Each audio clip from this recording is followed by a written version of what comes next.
So as soon as the terms of the U.S. brokered peace deal between Israel and Lebanon became clear, it started eliciting protests. There was protests on the streets of Beirut from the supporters of Hezbollah who don't recognize this supposed peace deal. There was also howls of protest and disagreement from the Speaker of the Lebanese Parliament. His name is Nabih Berri, and he's the leader of the Amal party, which is aligned with Hezbollah. And it looks more and more like this peace deal, which is supposedly meant to get Israeli troops out of Lebanon eventually and restore some semblance of normalcy to Lebanon, might cause a civil war in Lebanon. I'm Borzu Deragahi. This is my podcast. It's called Badlands, and you can subscribe at borzu.substack.com. And you can also find me at Apple Podcasts or at Spotify or on YouTube. Hey, it would be really great if you can go to either Apple Podcasts or Spotify if you get a chance and write a review if you like the podcast. Just say a few words about it, give it a rating or something like that. I would really appreciate that. It would get the podcast going a little bit if you appreciate it, if you like it. And you know what? If you don't like it and you think that there's room for improvement and you think that it sucks, please leave a review as well. And I'll try to do my best to make it better. Joining me later will be Karim and I from Paris. He is a professor at Sciences Po in Paris, as well as a leading scholar and expert on the Middle East. So there's this issue in Lebanon. And as we recall, Lebanon and some sort of return to peace in Lebanon was in the first item of the Memorandum of Understanding between Iran and the United States. That was the deal that ended the conflict, supposedly, even though the U.S. and Iran have been trading blows pretty much over the weekend. There was rocket attacks on ships in the Strait of Hormuz, followed by airstrikes by the United States on Iranian military sites, supposedly, followed by more attacks on ships transiting through the Strait of Hormuz, followed by another round, apparently, of American airstrikes, and then a round of attacks on U.S. bases by Iran in Bahrain and Kuwait. So this conflict is not over by any means. Apparently there was an end to the fighting, at least for now, and the U.S. said that they're going to return to technical discussion sometimes this week, with J.D. Vance saying that he's going to travel abroad for the talks. The Iranians say there's no such talk, so we'll see about that. It's awfully complicated, and I knew it was going to get to this messy stage eventually. As easy it is to trigger a war, and easy it is as it is to launch airstrikes and order your men to go into battle, it's 10 times more difficult to unwind the conflict and to bring about some kind of settlement. It's 100 times maybe more complicated to restore peace,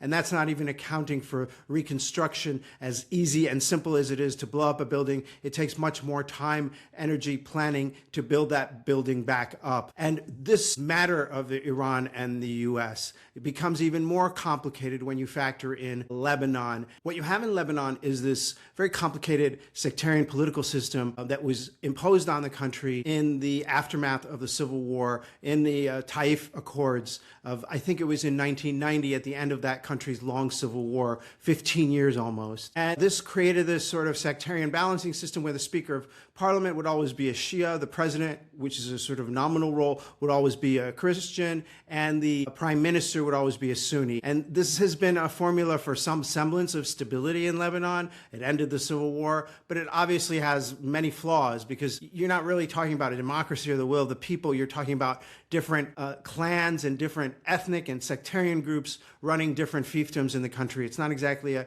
formula for compromise and responsible statecraft, let's say. I've lived in Lebanon. I lived there for 4 years, and the political class there is completely out of touch. They drive around in their very expensive Range Rover vehicles and wear very expensive suits, mostly, and they have their little rackets, rental cars, cell phone industry, travel agencies. Meanwhile, the people of the country pay really high prices for everything, and they get really awful services, including like no electricity for 3 to 6 hours a day, and bath water having to be brought in by tankers, and you have to pay for it to fill up the storage tankers in your building for your apartment. So it's a really dysfunctional, failed system in Lebanon. And what you have now is you have this sort of factionalized government where part of the government, like the president and to some extent the prime minister, but especially the president, is just like totally, it seems to be, to many people at least, just totally in bed with the United States and Israel, and is basically mouthing State Department talking points and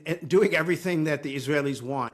And joining me now is Karim Bitar. Karim Bitar is a professor of political science at Sciences Po and expert on Lebanon and the Middle East. Karim, thank you so much. Welcome. We've been on shows together as pundits, as talking heads. Now I get to interview you. Thank you, Borzu. Nice to be with you. This deal, it came out, it immediately sparked protests, and then a secret annex of the deal apparently was leaked. It sparked even more anger. You have Nabih Berri saying that this deal is not acceptable in very harsh and unusual language for him, given what an insider he is and how carefully and circumspect he usually is about these matters. What can you break it down for people? What is this deal? Well, before we get into the deal, we have to mention the fact that emotions are running very high in Lebanon. People are despaired, people are exhausted, so some of them tend to succumb to wishful thinking, rapidly think, fantastic, we have a deal, we are going to finally live in peace, Hezbollah is going to be disarmed in a few weeks, and everything is going to be okay, and we'll live happily ever after. And you have others who, before even reading, think that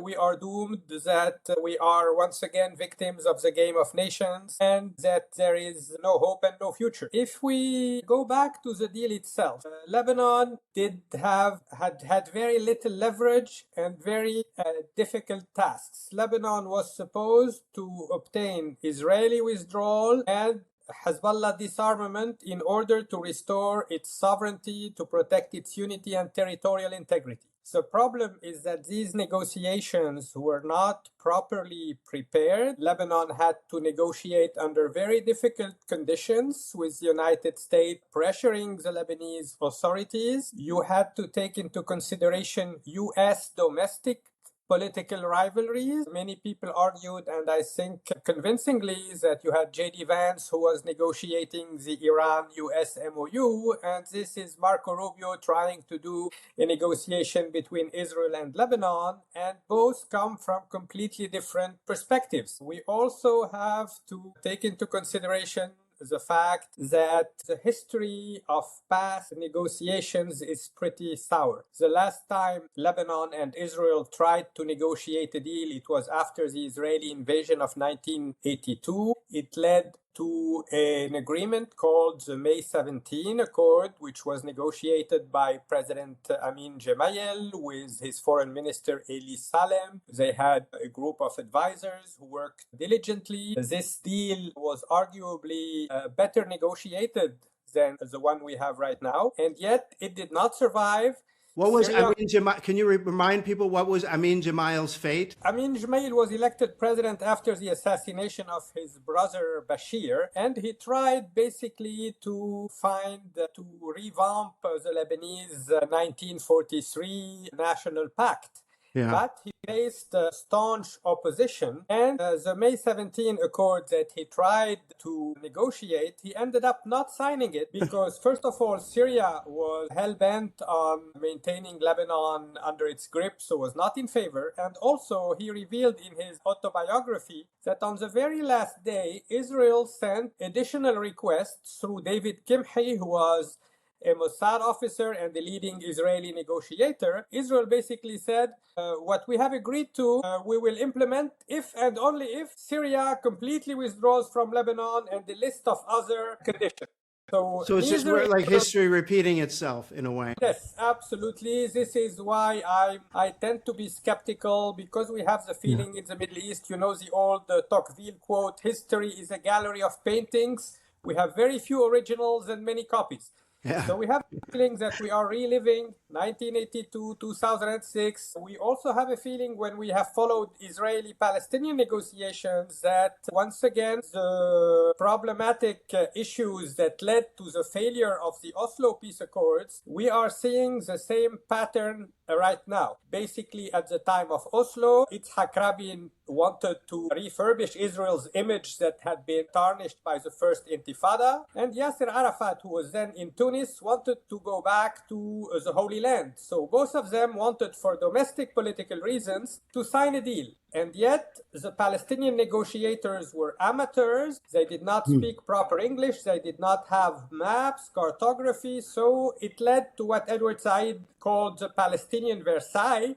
Yeah. They accepted stringent conditions. Israel did not commit to ending the occupation, to ending the settlements. Today we have 800,000 settlers and no final solution to the questions of Jerusalem, water resources, refugees. Everything was postponed. Yeah. So Palestinian Authority ended up becoming some sort of auxiliary to Israeli occupation forces. And many Lebanese are afraid that this is what Israel has in mind for the new Lebanese Authority. Karim, I just have to ask, does Mr. Aoun have the authority? Does the president even have the authority to implement this deal? Or I'm so confused because I apologize. And maybe I've got it wrong from my time living there in Lebanon. I thought it was the prime minister that is the most powerful figure in the Lebanese government. And it would be he who would, be the big voice on the implementation and agreement to this accord, to any big accord like this. Well, both of them agreed to the accord. Technically, the president is the lead negotiator when it comes to foreign affairs. But there is also controversy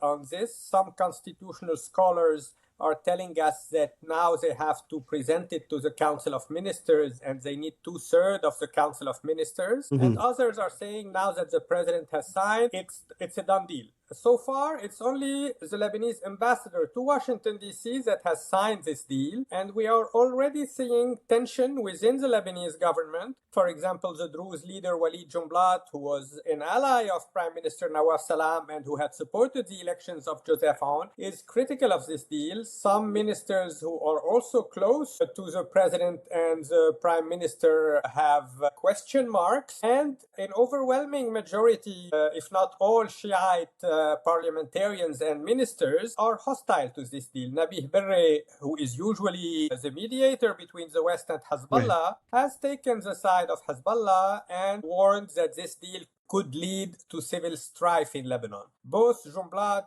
and Berri are former warlords, but they have a long experience. They know what happened in the 1980s, and they know that they should not take U.S. promises for granted. This might be a cynical approach, but on the other side, you have over-enthusiasm on the part of some pro-peace folks who think it will all be settled in a few months. I'm afraid most international relations scholars think that this deal will probably remain ink on paper because there is no domestic buy-in. You need an overwhelming consensus in Lebanon, and the country is very deeply polarized. Even though most Christians, most Sunnis are in favor of disarming Hezbollah, they also do not want Lebanon to move from an Iranian sphere of influence to an Israeli sphere of influence. Karim, I remember I lived in Beirut in 2008 when Hezbollah, in this just tremendous show of force, they basically overnight moved across the country, took over the capital, other places, just to show how much, and they didn't stay. It was just a demonstration of who actually has the power, and the army did nothing to stop them and so on. I remember this vividly. I think it was one of the major mistakes in a long series of Hezbollah mistakes, because for the very first time they used their weapons domestically. Yeah. Between 1982 and 2008, they always said, we are only using our weapons to confront Israel, to kick out the occupiers. Absolutely. Yeah, but my question is, do they even have this capability anymore at this point? And does the army have the ability to stop them, or the wherewithal to stop them? Is the sectarian composition of the army still such that it would be very, very dangerous to oppose Hezbollah in a situation like that? I'm not sure Hezbollah is in a position to do a 2008 again, even though at the time, cynically, it kind of worked because it forced certain parliamentarians to switch sides, and they got another parliamentary majority and another prime minister. But today, Hezbollah has lost most of its allies. Between 2006 and 2026, it had an alliance with one of the Christian parties. Some Sunni politicians were also supportive. Other minor Christian figures like Sulaiman Frangi were also allies with Hezbollah. Faisal Karam is Sunni leader of Tripoli, but most of them distanced themselves after the latest adventure of Hezbollah. So today it's mostly the Shiite community that is supporting. I would say 60 or 70% of Shiites remain fully in support of Hezbollah, but we are also hearing independent Shiite a lot of grumbling, a lot of complaints and concerns about the activities. 3 months ago, Hezbollah was very unpopular, but after Israel's using heavy-handed methods, leveling 70 villages, and now imposing this peace treaty, most formerly disgruntled Hezbollah supporters are coming back to support it. So the situation is quite complex, as always in Lebanon. It will be very important to maintain cohesion, national unity. There is a risk of fragmentation. This is why I think it would have been preferable to wait to get some leverage, Arab support, GCC, European support, and negotiate a more appropriate deal, because this one is unlikely to lead to Hezbollah disarmament and unlikely to lead to Israeli withdrawal. Is there any consideration that maybe it was a mistake by Joseph Aoun to so decisively reject the attempt by Iran to negotiate on its behalf? I mean, couldn't the Lebanese government had taken on a more neutral or like Qatar-like position with regard to the negotiations and said, hey, if another country wants to help us out, that's fine. Why be so alien about it? And in that situation, make it seem like you're basically taking, as I noted here, it sounds like he's just reading the press releases from the U.S. Embassy. Well, many Lebanese share your perspective, but to be honest, the president, like many Lebanese, were sick and tired of Lebanon being used as a bargaining chip by the Iranians. Basically, the Iranians decided to widen the scope of the conflict, to get Hezbollah to launch a salvo of rockets against Israel, to open another front, and later the Iranians were able to use this in their negotiations with the United States. And they are brilliant negotiators. They managed to get a deal that is solidly in their favor. Lebanon, on the other side, was trying to reclaim part of its sovereignty, and paradoxically, this deal that was supposed to help Lebanon recover its sovereignty ended up relinquishing sovereignty, because we have no guarantee that Israel will withdraw, and I don't see mechanisms that will allow the Lebanese army to disarm Hezbollah in the next few months. And even if they did, it's Israel and the United States, according to this deal, that would decide if the Lebanese army has done its job properly. And we already have statements from Netanyahu and many of his ministers saying they intend to stay in Lebanon.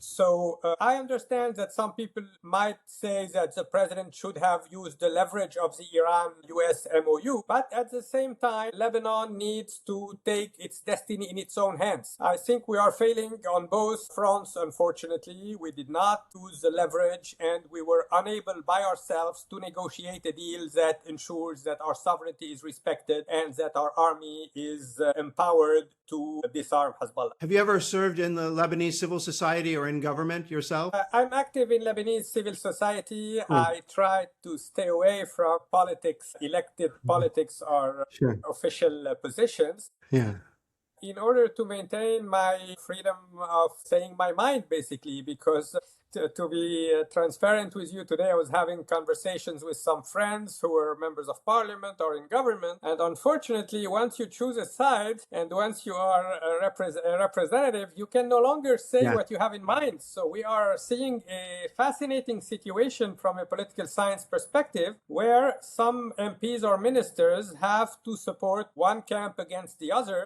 even though deep down they know camp made a huge mistake. You know, there is such a long and toxic relationship between Lebanon and Syria. these, sister countries in some ways that have their histories so tangled up with each other. Recently, Donald Trump said that he was going to get his friend Ahmad al-Sharaa in Syria to take care of the Hezbollah problem for the United States. They would be more equipped. Ahmad al-Sharaa, his comments were like a lot more cautious about that prospect. What do you think are the prospects of Ahmad al-Sharaa's forces, the former, and I'm not as bigoted, I don't call him a head chopper. I've been kind of following this group. This is a, intellectual guy. He's from a very well-established and respected Syrian intellectual upper middle class family. He's not like a jihadi in that sense. But in any case, what do you think of that prospect of Golani's men or Ahmad al-Sharaa's men coming back into Lebanon and taking revenge against Hezbollah for what Hezbollah did in Syria? Well, the problem is that Trump did not say it only once. At 3 separate occasions, he said, I'm going to ask Ahmad al-Sharaa to take care of Lebanon, of the Hezbollah problem, which goes a long way to show the extent of U.S. ignorance about the Middle Eastern realities. Most Lebanese on both sides of the political spectrum remain traumatized because in 1976, Syria, with the U.S. green light, occupied Lebanon. And then in 1990, when Syria joined the coalition to free Kuwait from Saddam's occupation, they were also allowed to occupy all of Lebanon, and they stayed until 2005. So the idea of having Ahmad al-Sharaa getting involved in Lebanon is simply crazy. It would definitely lead to civil strife. Hezbollah went to fight alongside Bashar al-Assad's regime in Syria, so it would lead to Syrian, to Shiite-Sunni strife. Trump is also very close with Erdogan of Turkey. They are cooperating closely. Luckily, the person you described, Ahmad al-Sharaa, indeed turned out to be smarter than many others, and he politely declined this U.S. proposal. He has a lot to take care of in his own country. Syria's reconstruction is going to cost around $400 billion, according to economists. He still have to find an inclusive formula to reassure the Druze, the Kurds, the Christians, the Alawites. So getting involved in the Lebanese quagmire is the last thing he needs. And what about speaking of former colonial overlords, what about Erdogan? You mentioned Turkey. Turkey definitely has a cultural and geopolitical interest in what happens in Lebanon. There's a history there, but you can tell that the Turkish government in Ankara cares about what's happening in Lebanon and speaks out about it. Is that a possible point of leverage? For just to not bank completely on this American-Israeli track, especially with this government, is there any other way that Lebanon could build leverage? Okay, not Iran. How about Turkey? Well, yes, but not only Turkey. This new emerging coalition of Turkey, Saudi Arabia, Egypt, Pakistan, what they have in common is they have solid states, institutions, their diplomacy is very active, and they have an interest in preventing chaos and fragmentation in the region. We are not talking about democratic regimes, we are not talking about liberal values, but we are talking about stability and preventing state collapse, because many people are afraid that certain Israeli policies could lead to the fragmentation of the entire region, dismemberment along ethnic or sectarian lines. And the Saudis were at odds with the United Arab Emirates because at several occasions the UAE seemed too closely aligned with Israel, and in Sudan and in Yemen these policies created havoc. So I think Lebanon definitely has an interest in getting European countries involved. Historically, France and the Vatican were the protectors of Lebanon's sovereignty and unity. Italy knows Lebanon quite well. And today the Europeans are trying to build bridges. They have solid relations with those Middle Eastern countries. And this might help create a mechanism to replace UNIFIL, because as you know, Israel insisted that the United States pulls the plug on UNIFIL. So the United Nations have already said that at the end of 2026, this force will leave Lebanon. And ironically, it's what says a lot about Lebanon. You know, UNIFIL is, the I is for interim. So it was a United Nations interim force in Lebanon, and it's been since 1978. So everything which is supposed to be temporary, provisional, interim becomes permanent. Our sectarian system, the Constitution of 1926, it was supposed to be merely temporary. In 1943, we said again it was temporary. And we're still stuck in a sectarian system. We're still stuck with the proxy wars. Lebanon today is an arena of an Iranian-Israeli proxy wars. The time has come to bring back all Lebanese under the government, or at least under the state institutions, and rebuild these institutions to make sure that Lebanon is immune from foreign interventions. Karim Bittar, thank you so much. It's been such a pleasure. Thanks for doing that, for having me. Thanks for having me. Karim Bittar, a professor of political science at Sciences Po in Paris, and a Lebanese-French expert on Lebanese and Middle East affairs. It's such a pleasure. Have a nice evening. Bye-bye. Hey, thank you so much for listening to my podcast. It's called Badlands, and you can subscribe at orzu.substack.com. Also at YouTube, Badlands newsletter, also on Spotify and on Apple Podcasts.